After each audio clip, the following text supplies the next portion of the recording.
পার্থক্যটা ইমন ভাই, পার্থক্যটা কত দূর বলেন তো? পরীক্ষা না দেওয়ার অভিজ্ঞতা আর পরীক্ষা আমাদের মতো লোকের পরীক্ষা দেওয়ার অভিজ্ঞতার মধ্যে পার্থক্য কতটুকু তো একটু শেয়ার করেন ভাই। লঞ্চে দাঁড়ায় দাঁড়ায় পানি দেখার মতো, পানিতে না ভাই আমাদেরও তো ওইরকম হয়েছে, তাই না বলেন? আমরা তো ওইরকম দিন পার করছি। ও কি কঠিন টাইম রে ভাই, একটা মার্ক দুইটা ম্যাথ করতে পারি নাই, কলম ধরে চাবায় বসে ধরে আছি ভাই, সময় আর কাটে না, সময় আর কাটে না ভাই। আরে শালার দিন। আচ্ছা 20 জন যদি জয়েন করে, 20 জন জয়েন, তারপর আমরা শুরু করে দিব। দেখো তো বাড়ছে কিনা। আমি আবার শার্প টাইমে বিশ্বাস করি। হ্যাঁ আচ্ছা তাহলে নতুন যারা, বিগিনার যারা, হ্যাঁ ভাইয়ারা বিগিনার যারা, আমার কথা কি আপনারা শুনতে পারতেছেন? জি ভাই, শুনতে পাচ্ছি ভাই।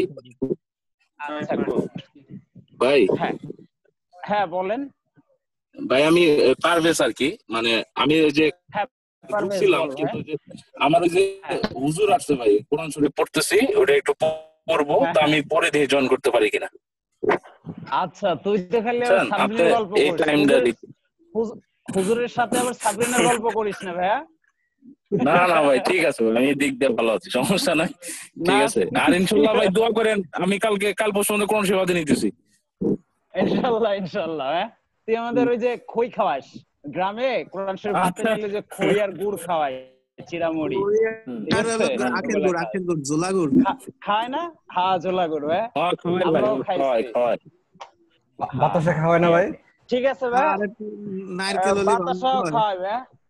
না আমি বলি কি, এগুলো আমাদের দাদি নানিরা করে, তো তারা খুব উৎসাহী হয় যে তাদের নাতি পুতি যদি কোরআন শরীফ হাতে নেয় তারা খুব খুশি হয়, ঠিক আছে? নিজ উদ্যোগে তারা এগুলো করে, ঠিক আছে?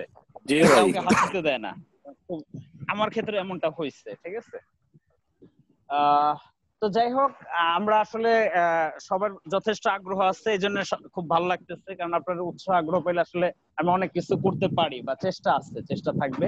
তো এরই ধারাবাহিকতায় আমি গত মাসে কয়েকটা সেশন করছিলাম, পরবর্তী ধারাবাহিকতায় একটা ইলেকট্রিক্যাল ব্যাচ অলরেডি ফর্ম করছি। বাট তারপর আমার কাছে মনে হয়েছে চাকরি পাওয়ার জন্য শুধু ইলেকট্রিক্যাল পড়ে দিস 40%, একটু পড়ে আসলে চাকরি পাওয়া সম্ভব না। এখানে একটা ভালো একটা মার্কস ক্যারি করা সম্ভব, তাও এখানে 40% মার্কস পাওয়া সম্ভব? ইমন, পুরো মার্কস পাওয়া কি সম্ভব? না ভাই, সম্ভব না, সম্ভব না। এখানে ম্যাক্সিমাম 30 থেকে 35 মার্কস তোলা সম্ভব, খুব খুব আমাদের মতো ভালো লেভেলের এক্সপার্টিস হইলে, ঠিক আছে? বাট 40 পাওয়া সম্ভব না। এটা হলো সবচেয়ে প্র্যাকটিক্যাল কথা। বাট পরীক্ষা হচ্ছে 100, তো রেস্ট অফ মার্কস চলে আসছে, অর্থাৎ 40% যদি যায় 60% ওয়েট করতেছে এই পার্টে। এবং আমাদের চাকরিটা টোটালি ডিপেন্ডস করতেছে আমার দৃষ্টিতে অ্যানালিটিক্যাল এবং নন ডিপার্টমেন্টালের উপর। কারণ আমরা ডিপার্টমেন্টালে এত বেশি অবশ্যই রেকর্ডিং অন করছো? জি ভাই, রেকর্ডিং অন আছে। ওকে ওকে গুড। আমরা এই ডিপার্টমেন্টালের পিছনে 40% না ঘুরতে ঘুরতে ঘুরতে যে কাজটা 2-3 বছর পার করে ফেলি, কিন্তু আমরা অ্যানালিটিক্যাল নন ডিপার্টমেন্টাল আশপাশ দেও হাঁটি না। আমরা শর্টকাট পন্থা খুঁজি, যে এই কোন রকম একটু, এগুলো তো আসলে সহজ সহজ আসে আপাত দৃষ্টিতে মনে হয়, ইমন ভাই, আপাত দৃষ্টিতে মনে হয়। বাট আসলে কি আমরা কিন্তু ওইটার প্রতি গুরুত্বটা কিন্তু কম দেই, যার ফলে আমরা সহজ সহজ মার্কস গুলো কিন্তু হারাই ফেলি। কথা কি সত্যি? অভিজ্ঞতা। হ্যাঁ, সুতরাং আমার কাছে যেটা মনে হয়েছে, চাকরি পাওয়ার জন্য কমপ্লিট দরকার, অর্থাৎ যে ছেলে শুনেন চাকরি পাইতে হলে এভারেজ দরকার।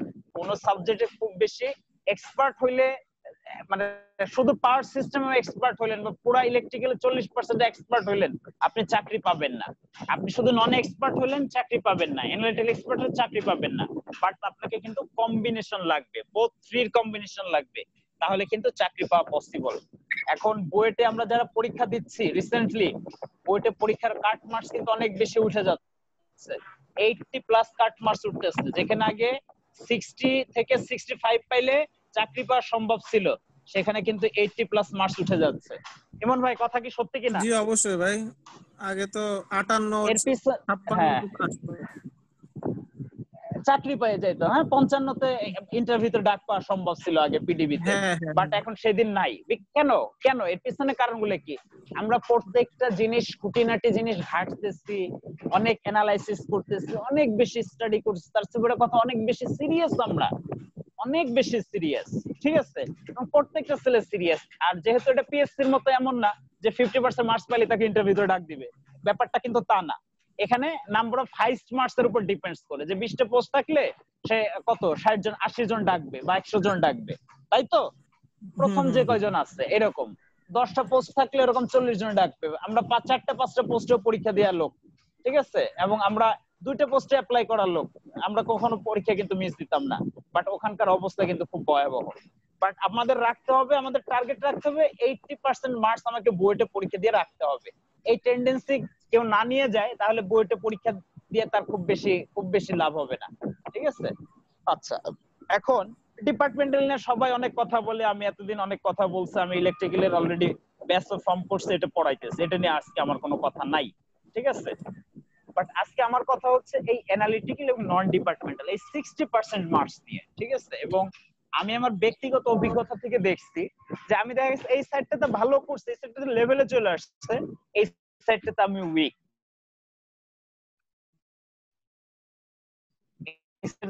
মার্কস তুলতে পারতেছি না। কিন্তু জিনিসগুলো পড়ে আসছি আমরা, এই এরকম মনে হয়, ঠিক আছে? তো তারই অংশ হিসেবে আমার কাছে মনে হইলো আসলে আমি কেন চাকরি পাচ্ছি না, আমি কেন এত ভালো রিটেন দিয়ে আমি ডিপার্টমেন্ট ভালো করেও কেন আসলে আমি ভাইবা দিচ্ছি না, আমার ভিতরে জিনিসগুলো খুব কাজ করলো। আর আমি ফার্স্টে থেকে বিসিএস এর প্রিপারেশনে নেইনি, পরবর্তীতে আমার কাছে মনে হইলো যে না, আমাকে এই দুইটা পার্টে আমাকে ভালো করতে হবে। আমার এই জায়গায় একটা লেভেল মোটামুটি এভারেজ লেভেল আছে, কিন্তু এই জায়গায় আমি যে সহজ জিনিসটা আছে এই জিনিসটাকে আমি মানে কি বলবো, মানে বেটার থেকে বেস্ট লেভেলে আমি নিয়ে যাব। তো এইটার জন্য আমি বেসিক্যালি প্রিপারেশন শুরু করি এবং দুইটা সিমিলটেনিয়াসলি।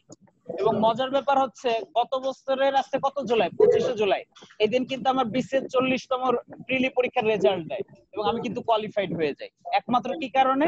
এই নন ডিপার্টমেন্টাল এবং অ্যানালিটিক্যাল নিয়ে অনেক বেশি নার্চার করার কারণে। বুঝতে পারছেন ব্যাপারটা?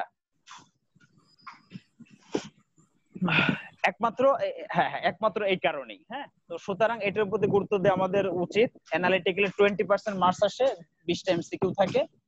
ভাই তো 40 নম্বর রিটেন দিছেন না আপনি? হ্যাঁ, রিটেন দিছি। হ্যাঁ, ইনশাআল্লাহ ইন্টারভিউ দেব, দোয়া করেন। হ্যাঁ, অবশ্যই। বাট আমার কিন্তু নরমালি টার্গেট কিন্তু এখন টেকনিক্যাল সাইড না, আমার কিন্তু অ্যাডমিন সাইডে আমার কিন্তু মূল টার্গেট, অ্যাডমিন বা পুলিশ। ভালো লাগে না ইলেকট্রিক্যাল। আচ্ছা দেখেন, এখন নন ডিপার্টমেন্টাল কি কি জিনিস আসে? Bangla, English, GK, national, international এবং রিসেন্ট সাম্প্রতিক বিশ্ব যেটাকে বলে। আর আইসিটি রিলেটেড অনেক কোশ্চেন আসে, যে shortcut of X, shortcut of Z, do, redo, Excel থেকে আসে, তারপরে হচ্ছে আপনার মাইক্রোসফট ওয়ার্ড থেকে আসে, তারপরে হচ্ছে এরকম প্রিন্টার এই সেই দিয়ে অনেক জিনিস আসে আইসিটি থেকে কিন্তু। আর জেনারেল সায়েন্স বলতে আমরা যে বোঝে ফিজিক্স, কেমিস্ট্রি, বায়োলজি রিলেটেড এই জিনিস কিছু কোশ্চেন আসে। শুনেন, এগুলো কিন্তু আসলে খুব কঠিন না, কিন্তু আমার কাছে যথেষ্ট সহজ মনে হয়, কিন্তু আমরা এটার প্রতি নার্চার করি না, যার ফলে কিন্তু ভালো মার্কস তুলতে পারি না, ঠিক আছে? আচ্ছা, আর আরেকটা যে ব্যাপারটা হয়েছে আমার কাছে যেটা মনে হয়েছে, এই তো এই জিনিসটা যদি আসলে আমরা একটু নার্চার করি এবং সময় দেই, এখান থেকে খুব ভালো একটা মার্কস তোলা যায়। এবং রিক্রুটমেন্ট এক্সামে কোনটা সবচেয়ে চ্যালেঞ্জিং জায়গাটা কোথায়, বইটা পরীক্ষা দেওয়ার চ্যালেঞ্জিং জায়গাটা কোথায়, কি সবচেয়ে হ্যান্ডেল করা কি চ্যালেঞ্জটা কি বলতে পারবেন? হ্যাঁ, আমার কাছে টাইম ম্যানেজমেন্ট 100%। আর কি বলতে চাচ্ছেন বলেন, আর কার কি ধারণা? আমার কাছে মনে হচ্ছে অ্যানালিটিক্যাল সলভিংটা ভালো টাইম খায়। হ্যাঁ, টাইম খায়, ইয়েস। এই কারণে কিন্তু আমি আপনাদের মূল গুরুত্বটা দিচ্ছি কিন্তু অ্যানালিটিক্যাল এবং নন ডিপার্টমেন্টাল প্রতি। আপনারা কি খেয়াল করছেন আমি কেন দিচ্ছি? শুনেন, আমি আমার পার্সোনাল স্ট্র্যাটেজিটার কথা বলি। আমি লাস্টে যে পরীক্ষাগুলো দিচ্ছি, আমার কিন্তু 10 মিনিট আগে পরীক্ষা শেষ, 10 মিনিট আগে পরীক্ষা শেষ, আবার শেষ, ঠিক আছে, কমপ্লিট, ঠিক আছে। এর পিছনে কারণটা কি বলেন তো? এর পিছনে কারণটা কি বলেন তো? প্র্যাকটিস তো আছেই। অর্থাৎ আপনাকে অ্যানালিটিক্যাল জিনিসগুলো এমন, আপনি যদি এর কনসেপ্টটা আয়ত্ত করতে পারেন, 20টা অ্যানালিটিক্যাল সলভ করতে 10 থেকে 15 মিনিটের উপর লাগে না, 10 থেকে 12 মিনিট লাগে আমার জন্য। আমি যে জিনিসটা খেয়াল করছি, আমার 10 থেকে 12 মিনিটের উপরে লাগতো না অ্যানালিটিক্যাল গুলো সলভ করতে। বা এখানে 15 মিনিটে লাগতো বা 20 মিনিটে লাগতো, 20 মিনিটই ধরে রাখলাম আমি ম্যাক্সিমাম, ঠিক আছে। আর এই যে এমসিকিউ, এই এমসিকিউ সলভ করতে আরো 20 মিনিটের মতো লাগতো, এর বেশি কখনো কোনো অবস্থাতেই লাগতো না। কত গেল? 40 মিনিট। আচ্ছা, আর বাকি থাকে কত? আর 50 মিনিট। হ্যাঁ, আমি 40 মিনিটে দেখা গেছে ডিপার্টমেন্টাল করতাম। এবং বইটা যদি আপনি ম্যাথ পারেন ভাই, সময় লাগে না ভাই করতে, সময় লাগে না, এক লাইনের ম্যাথ বইটি, বিলিভ ইট অর নট। আর আমার 10 মিনিট আরো হাতে থাকতো। আমি কিন্তু লাস্টের দিকের কথা বলতেছি, আমি বলিনি ফার্স্টে তো যে কলম চাবাইতাম ভাই, ডাইরেক্ট কলম চাবাইতাম, আর কিছুই করতাম না কিন্তু, ঠিক আছে, সময় যেত না। কারণ এবং 1.5 ঘন্টার আগে কিন্তু বেরো হওয়া যায় না পরীক্ষার হল থেকে, জানেন। জি জি করছে ভাই, একটু আগে তো যদি বাইরে যেতে পারতাম, ঠিক আছে, পারতাম না, সুযোগ ছিল না আসলে, বুঝতে পারছেন ব্যাপারটা। আচ্ছা, তাহলে আমাদের এই যে একটা 20টা মার্কস, এই 20টা মার্কস ক্যারি করা, এখান থেকে 17 থেকে 18 থেকে 19 মার্কস পাওয়া একদমই পসিবল। একটা দুইটা পারবেনই না, নাও পারতে পারেন, এটা কোনো অস্বাভাবিক কোনো ঘটনা না। বড় থাকে, টাইম ম্যানেজমেন্ট মাথায় আসবে না, এটা ম্যাটার না। বাট 18 থেকে মানে কত, 17 থেকে 18 মার্কস ইজিলি পাওয়া যায়, ইজিলি, একদম ইজিলি পাওয়া যায়, ঠিক আছে। সুতরাং এই জন্য আমাদের কনসেপ্ট ডেভেলপ করতে, আমাদের ম্যাথ সলভ করে কোনো লাভ নেই। এই বাজারে কি, মার্কেটে বইয়ের কি অভাব আছে আমাকে বলেন তো? তারপরেও কেন আমরা পারতেছি না? তারপরেও কেন আমরা আগাইতে পারতেছি না? আমরা কেন টাইম ম্যানেজমেন্ট করতে পারতেছি না বলেন? এর পিছনের কারণগুলো কি টাইম বলেন তো? ম্যানেজমেন্টের বিষয়টা হচ্ছে ভাই, একটা পারফেক্টলি আমাদের একটা প্রিপারেশন যেমন দরকার, সাথে সাথে 5-7টা পরীক্ষা দেওয়াটাও অনেক ইম্পর্টেন্ট। একসাথে মানে একই কাজ, এক কাজের উপরে ডিপেন্ড করলে আপনার টাইম ম্যানেজমেন্ট হবে না। যেমন ওইখানে আপনি একটা ম্যাথ বাসায় প্র্যাকটিস করে গেছেন, কিন্তু ওই নির্দিষ্ট জায়গার মধ্যে ওই ম্যাথটা করে এসে পারফেক্টলি অন্য কিছু ধরা, আপনার কোন ম্যাথ কোন জায়গায় সিলেক্ট করতে হবে, কত নম্বর আগে করলে আপনি অ্যানসার করতে পারবেন, অ্যানালিটিক্যালে যাবেন আগে নাকি ডিপার্টমেন্টালে যাবেন নাকি নন ডিপার্টমেন্টালে যাবেন, এগুলো সব নিজের সাথে এক্সপেরিয়েন্স করতে হবে। 7-8টা পরীক্ষা বোঝাপড়া শুধু করতে হয়। ইয়েস, এটা অভিজ্ঞতা স্টেজ, এক্সপেরিয়েন্স স্টেজ, এবং এটা আপনাকে নিতেই হবে ভাই। বইটা আমার কাছে মনে হয় না খুব ভাগ্যের জোরে কেউ চাকরি পায়। ইমন ভাই, আমি কি মিথ্যা বলতেছি বলেন তো? না না না, এখানে কোনো লাখ কাজ করে না, এখানে লাখ কাজ করে না ভাই, আমার কাছে মনে হয় না। আপনাকে পরিশ্রমটাই শেষ পর্যন্ত আপনাকে আগায় নিয়ে যায়, সিরিয়াসলি স্পিকিং, আমার কাছে এই জিনিসটাই মনে হয়েছে, ঠিক আছে। এবং আমি যতই আপনার এইসব কথা বলি, ইমন ভাই খেয়াল রাখেন, যতই বলি, আপনি কিন্তু আমার এই কথাগুলো গুরুত্ব অনুধাবন করতে পারবেন না যতক্ষণ না পর্যন্ত বইটা 4-5টা পরীক্ষা না দিবেন এবং ঠক না খাবেন, ফেল না করবেন, বাস না খাবেন, সেটাই। ঠিক আছে। আমি যতই আপনাকে শুনেন, একটা ছোট্ট জায়গা দেওয়া আছে, কিন্তু ওই ম্যাথটা 2 লাইনে করে ফেলানো যায়। অনেকে বড় নিয়মে বাসায় প্র্যাকটিস করে গেছে, ছোট নিয়ম পারে না, তখন পারে না ধরা, ঠিক আছে। সমস্যাটা তো এখানে আমাদের বেসিক, এবং বইতে যে ম্যাথ সেকেন্ড লাইন অ্যানসার করা যায়, সম্ভব কিনা বলেন তো আমাকে? সেকেন্ড লাইন অ্যানসার আসবে, 100% সেকেন্ড লাইন অ্যানসার আসবে, ঠিক আছে। সুতরাং ম্যাথ করতে টাইম লাগে না, বইতে ম্যাথ করতে ডিপার্টমেন্টাল, কিন্তু টাইমটা কনজিউম করতে আমরা অ্যানালিটিক্যাল ধরতে পারি না, কোত্থেকে কি করব, আমরা একটা মহাসমুদ্রের মধ্যে পড়ে যাই। আর নন ডিপার্টমেন্টাল তো সহজ জিনিস মনে হয়, ওগুলার বাসায় কি পড়বো, মোটামুটি পাইরে যায়, মোটামুটি পাইরে কিন্তু লাভ হয় না। বইটা 1 মাসের জন্য আপনি কিন্তু চাকরি হবে না, 0.5 মাসের জন্য চাকরি হবে না, ঠিক আছে। সুতরাং এগুলোর গুরুত্ব কিন্তু অনেক বেশি। আর এখানে কিন্তু 40টা এমসিকিউ থাকে না, এখানে 60টাও থাকে, 80টাও থাকে, কথা কি ঠিক বলছি? জি জি জি, হ্যাঁ, ঠিক আছে। সো দেখেন, আপনাকে কোন লেভেল এক্সপার্ট হইতে হবে। এবং সবচেয়ে মজার ব্যাপারটা হচ্ছে কি, বইটা আপনি যখন পরীক্ষা দিতে যাবেন, আপনাকে কয়েক লক্ষ টপিকস মাথায় নিয়ে যাইতে হবে, and you have to implement, you have to সবগুলো আপনাকে একসাথে একত্রিত করতে হবে, মিক্সড আপ, এন্ড তারপর আপনাকে ইমপ্লিমেন্ট করতে হবে। এইটা হচ্ছে সবচেয়ে বেশি চ্যালেঞ্জিং। আমরা ইউনিভার্সিটিতে কোর্স পরীক্ষাগুলোতে খুব ভালো করে বসি কেন? আমরা এক একটা স্পেসিফিক সাবজেক্ট, স্পেসিফিক টপিকস বা স্পেসিফিক জায়গাগুলোর উপরে ফোকাস করি, পরীক্ষা দেই, সিজিপি অনেক বাইরে যায়। অনেক ভালো ভালো করা সত্ত্বেও তো আমরা জব পরীক্ষাগুলো ভালো করতে পারি না, একমাত্র কারণ হচ্ছে মিক্স ডিপার্টমেন্টাল। আরে ভাই, ডিপার্টমেন্টাল কি খালি ডিপার্টমেন্টাল? এখানে সার্কিট আছে, সার্কিটের মধ্যে DC circuit, AC circuit, magnetic circuit, single phase, 3 phase, resonance কিনা আছে, ইলেকট্রনিক্স, ইলেকট্রনের মধ্যে অতগুলো, মেশিনের মধ্যে আরো অত জিনিস, পাওয়ার সিস্টেমের মধ্যে অত জিনিস, কমিউনিকেশন কন্ট্রোল সিস্টেম, ঠিক আছে। এই যে গেল, এরপর অ্যানালিটিক্যাল। আরে ভাই অ্যানালিটিক্যাল তো এক মুখের কথা আমি বলতেছি 20 মার্কস। এখানে কতগুলো টপিকস বলেন তো আমাকে, কেউ বলতে পারবেন? অ্যানালিটিক্যালে টোটাল টপিকস কতগুলা? এই বলেন তো আমাকে কেউ টপিকস। ইমন ভাই কতগুলো টপিকস হইতে পারে মিনিমাম? জি ভাই বুঝি নাই। অ্যানালিটিক্যাল অ্যাবিলিটিতে এইগুলো সলভ করতে হলে আমাদের মিনিমাম কতগুলো টপিকস আমাদের করতে হবে, স্টাডি করতে হবে অ্যানালিটিক্যালে? মিনিমাম 35টা থেকে 40টা টপিক। 35টা থেকে 40টা টপিকস, ক্যান ইউ ইমাজিন? তারপরে একটা বই থেকে সলভ করলে হবে না ভাইয়া, 4-5টা বই মিনিমাম সলভ করতে হবে আপনাকে। এত সহজ না। আমি যত সহজে বলে দিচ্ছি কোশ্চেন প্যাটার্ন, বাস্তবতাটা কিন্তু এত সহজ না ভাই, অনেক টাফ। This is reality. আর নন ডিপার্টমেন্টাল কথা আমি এখানে কিচ্ছুই বলবো না। বাংলা তো গেল, বাংলা খুব অল্পই সিলেবাস। বাংলার জন্য আমরা এই বইটা একটা বই পড়লেই মোটামুটি গ্রামের জন্য কভার করে। চিনতে পারতেছেন আপনারা বইটা? বাংলা ভাষার ব্যাকরণ। আচ্ছা গেল বাংলা। আচ্ছা ইংলিশ কিন্তু মহাসমুদ্র, বুঝতে পারছেন? ইংলিশের জন্য আমরা যে কাজটা করি, আপনাদের এই বইটা সবার কালেকশন আছে তো? English for competitive exam, Fazlul Haque স্যারের। জি ইংলিশের জন্য এটা এনাফ, মোর দেন এনাফ। ঠিক আছে, এটা কিভাবে কি পড়ো এটা পরবর্তীতে আলোচনা করব। এখন শুনেন, বাংলাদেশ আন্তর্জাতিক বিশ্ব এবং রিসেন্ট, এটার কি কোনো কুল কিনারা আছে? আপনারা কি বলতে পারবেন কোনো কুল কিনারা আছে? কোনো কুল কিনারা নাই। কোনো কুল কিনারা নাই ভাই। কিন্তু এই জন্য আমি আপনাদের একটা স্যাম্পল দেখাচ্ছি, এর কুল কিনারা কিছুটা হইলেও ধরতে পারবেন। পড়েন তো বইটার নাম কি, দেখেন তো বোঝা যায় কিনা।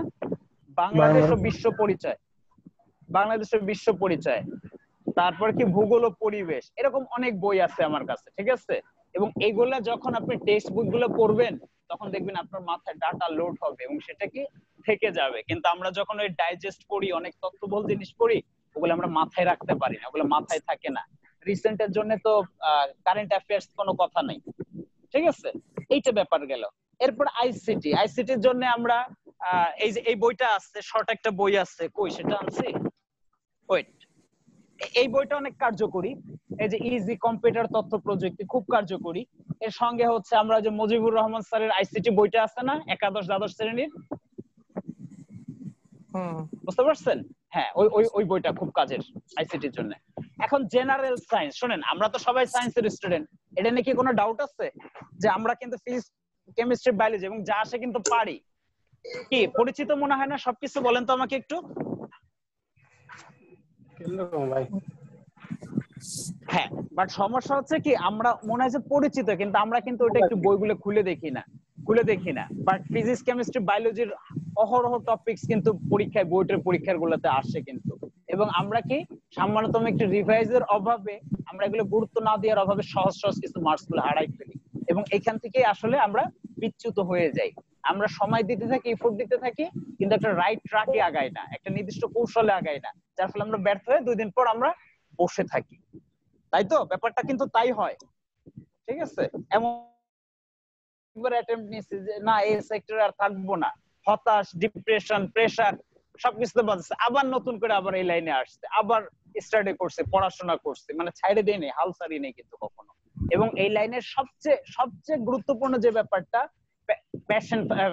প্যাশন থাকতে হবে, ধৈর্য থাকতে হবে। ঠিক আছে, ব্যাপক আকারে ধৈর্য থাকতে হবে, চেষ্টা করতে হবে, মহান আল্লাহ রাব্বুল আলামিনের উপরে বিশ্বাস রাখতে হবে।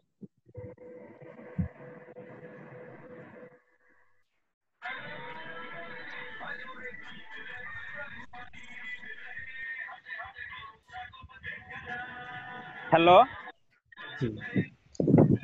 এই শুনতেছেন আপনারা আমাকে? জি ভাই। একটু রেসপন্স করেন। গুড। কয়জন জয়েন করছে আবু সাহেব? 20 জন হয়েছে? 28 জন এখন। কত? 28 জন। ও 28, আচ্ছা ভালোই জয়েন করছে, গুড। আচ্ছা, এই মোটামুটি একটা জেনারেল আইডিয়া।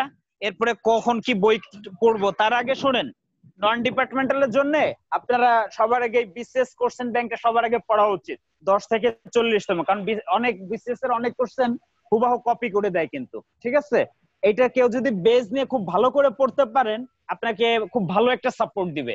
অলমোস্ট 30 থেকে 40% এর মতো একটা ডাইরেক্ট কোশ্চেন পাবেন কিন্তু নন ডিপার্টমেন্টালের জন্য। ঠিক আছে, সুতরাং বিসিএস কোশ্চেন ব্যাংক 10 থেকে 40তম এটা সবার পড়া উচিত, সবার। ওকে, আচ্ছা জিকে এর জন্য এই বইটা দেখতে পারেন, এই বইটা যথেষ্ট কার্যকরী আমার কাছে মনে হয়েছে। কেউ যদি মানে ডিটেইলস প্রিপারেশন না নিতে চান, একটু ফাঁকিবাজি করতে চান, কিন্তু রিমেম্বার একটু কম মনে থাকবে, কিন্তু ডিটেইলস না পড়লে কম মনে থাকবে। জবের জিকেটা বুঝতে পারছেন ভাইরা? আমি কিন্তু আবার, হ্যাঁ ওয়ালাইকুম আসসালাম, আমি আবার জোবায়ের ভাই মার্কেটিং করতেছি না কিন্তু ভাই, মাথায় রাখেন।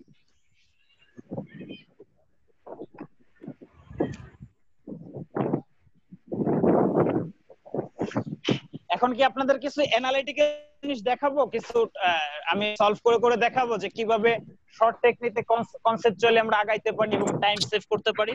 এরকম কিছু কি দেখতে চান আপনারা? ভাই হচ্ছে ইন্ডিয়া বিক্স এর একটা শুরু করে টপিক ধরে ধরে। হ্যাঁ ইন্ডিয়া বিক্স, এই তো ইন্ডিয়া বিক্স। শুনেন এই বই থেকে কিন্তু মজার ব্যাপার কি জানেন, 8টা থেকে 10টা ম্যাথ ডাইরেক্ট কপি করে দেখবেন, এটা একটা মজার ব্যাপার আছে। কিন্তু আমার কি কথা বুঝতে পারছেন আপনারা? জি জি ভাই, এই বইটা সবার কালেকশনে রাখতে হবে।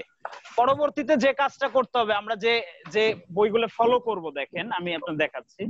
সাইফুরসের এই ম্যাথটা, এটা বেসিক্যালি বিভিন্ন জিআরই জিম্যাটের বিভিন্ন বইয়ের কালেকশন, কোশ্চেন কালেকশন, বাট এটা খুব কার্যকরী এবং একটা মানুষকে অনেক দূর আগায় নিয়ে যাবে। বাট রিমেম্বার, ও যেভাবে ম্যাথ করছে এইভাবে ম্যাথ করে কেউ কোনোদিন পরীক্ষার হলে ম্যাথ করে আসতে পারবেন না, ওর মতো পারবেন না, এর মতো করেও বুঝবেন না।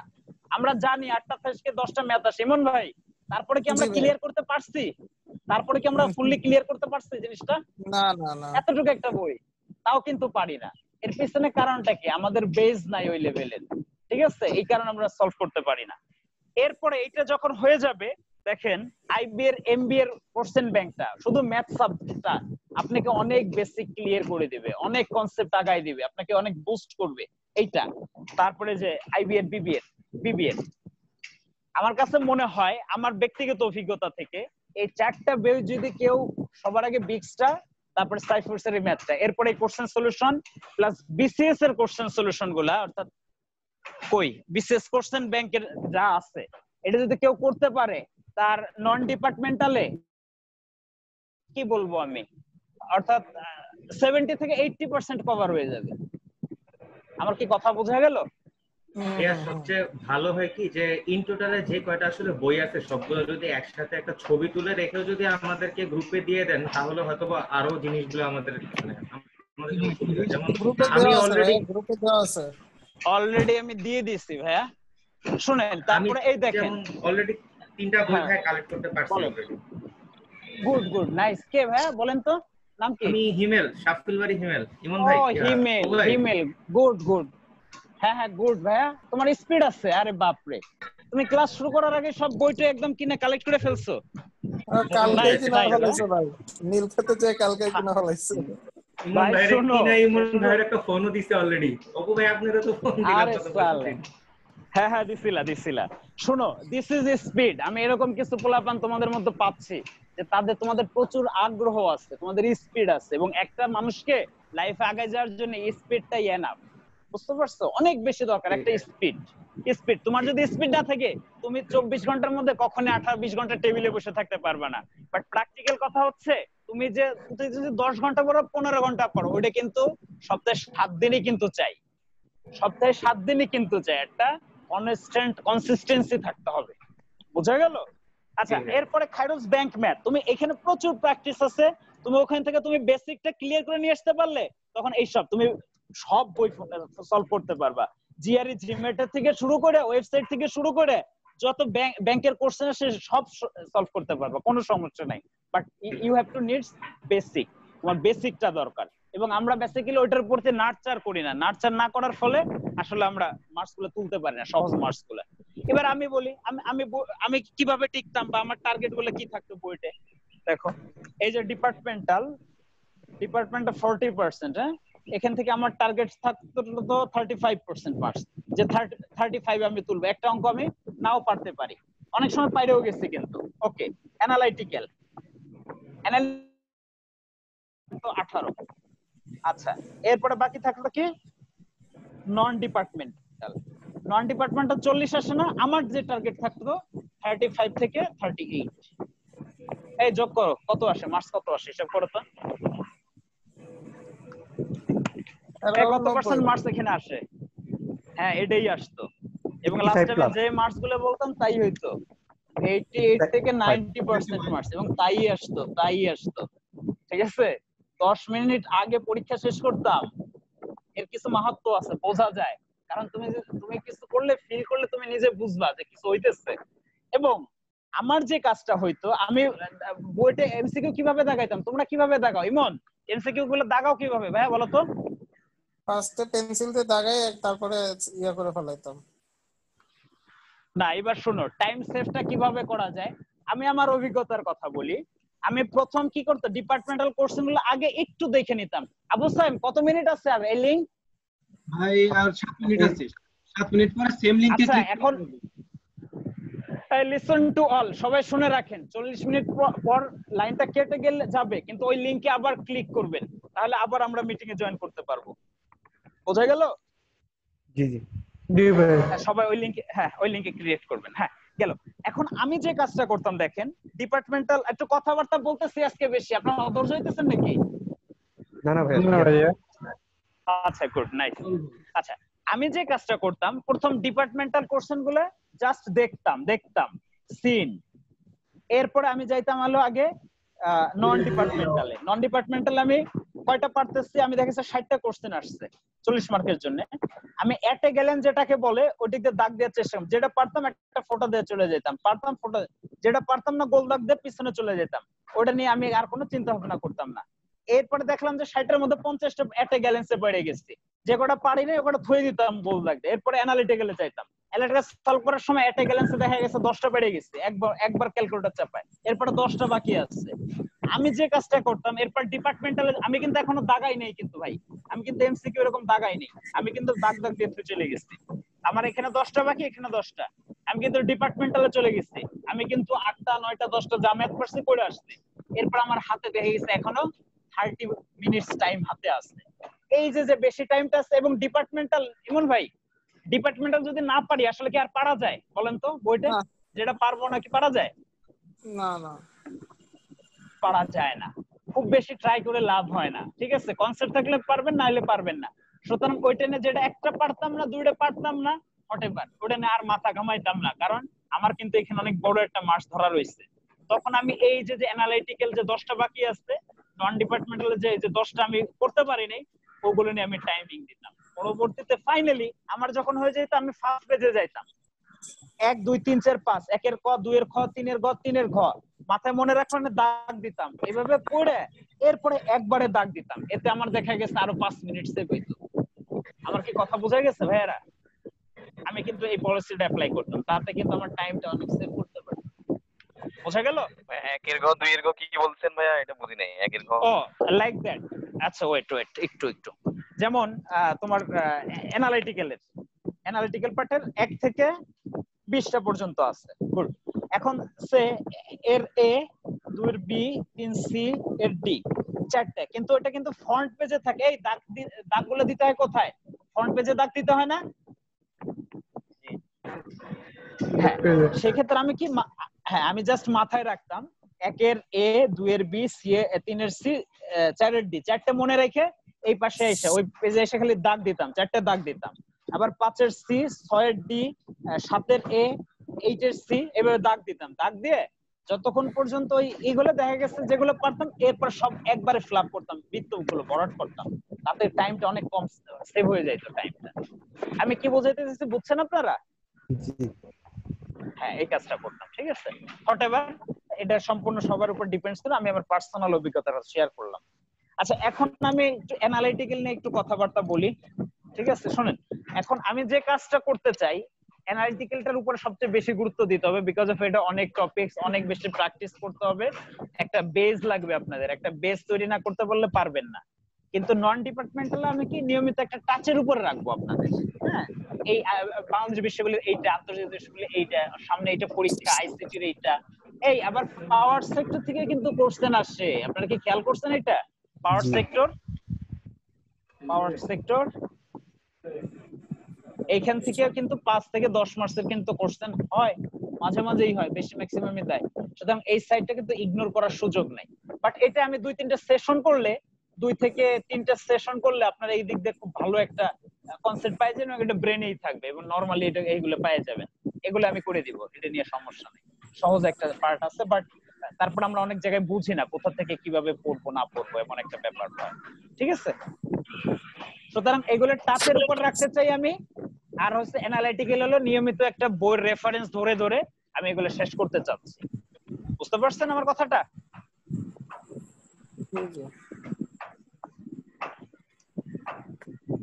আচ্ছা, এখন ইমন ভাই, এখন বলেন তো কিভাবে করলে আপনাদের জন্য ভালো হয়, বলেন তো অ্যানালিটিক্যাল পার্টটা। আপনাদের যে ইন্ডিয়া বিক্স যে বইটা আছে না, আমরা হচ্ছে একেবারে শুরু থেকে শুরু করি, ওইখানে তো প্রায় 13টার মতো অঙ্ক আছে।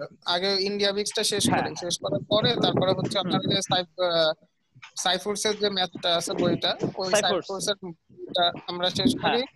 এর হচ্ছে আমাদের ক্লাসের যে মানে আমাদের যে কোর্সের শেষে হচ্ছে আইবিএমবি এর যে 10 বছরের যে 10 বছরের কোশ্চেন যেটা আছে ওটা শেষ করি। এই আপনার পড়ানোর ভিতরে এই জিনিসগুলোই করি আমরা, সব সিরিয়াল ধরে করি আর কি। কোনো ম্যাথ আমরা বাদ দেওয়ার কিছু নাই। তো কারণ অনেকের জন্য এটা হচ্ছে ফার্স্ট টাইম। আমারও পার্সোনালি অনেক প্রবলেম আছে, সবারই কিছু না কিছু প্রবলেম আছে। তো ইন্ডিভিজুয়ালি আমরা বলতে পারবো না যে কোনটাতে প্রবলেম আছে বা নাই।